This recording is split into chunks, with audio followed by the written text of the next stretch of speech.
Philadelphia Eagles' bold predictions for Week 18 versus Giants when news broke that Kenny Pickett was still questionable for the Eagles' Week 18 game against the New York Giants.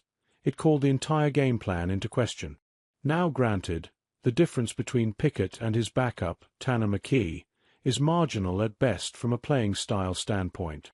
Pickett is maybe a tad more athletic, McKee is a few inches taller, and one could quibble over who has a better arm between the Pitt and Stanford products.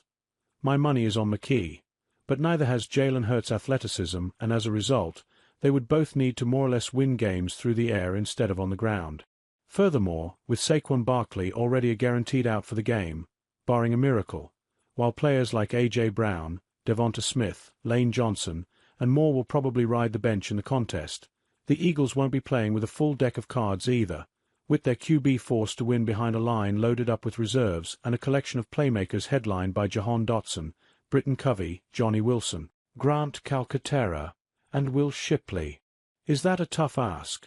Throwing a B team of players against a Giants offense that just went off to the tune of a 45-point explosion versus a 7-win Indianapolis Colts team?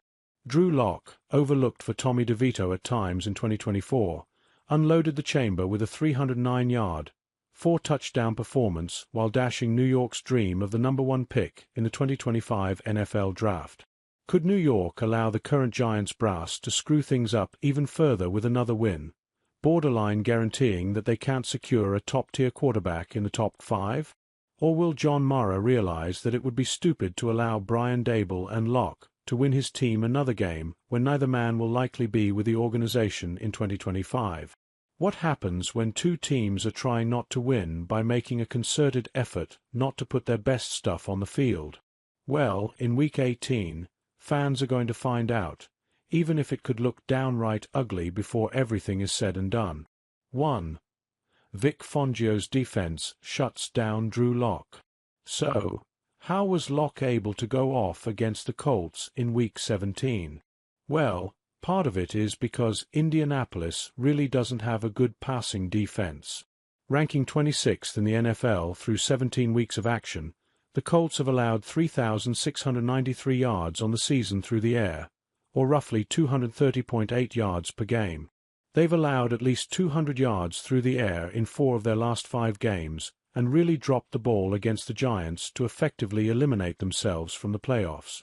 Oh, what a difference a week can make. In Week 18, Locke will be facing off against the best passing defense in the NFL, with Fangio's defense allowing almost 1,000 fewer yards through the air when compared to the Colts over the same sample size. The Eagles have been hit at times by teams that know how to exploit their weaknesses, including in their Week 16 loss to the Washington Commanders. But through 17 weeks, only one team, Baker Mayfield and his Tampa Bay Buccaneers, have thrown for over 300 yards, with 2 teams, the Dallas Cowboys in Week 10 and the Giants in Week 7, each finishing out their games with under 50 net passing yards. Could Locke still overcome Daniel Jones' performance from earlier this season?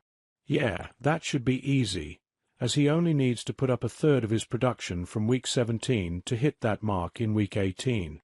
But will the Eagles surrender their second 300-yard passing game of the year in the final regular season game of the year? Yeah, that feels unlikely, as the Eagles, even with a secondary of Khalil Ringo, Isaiah Rodgers, Avonte Maddox, Tristan McCullum, and Sidney Brown, give or take, instead of the typical starters, have a strong enough scheme to keep the Giants in check.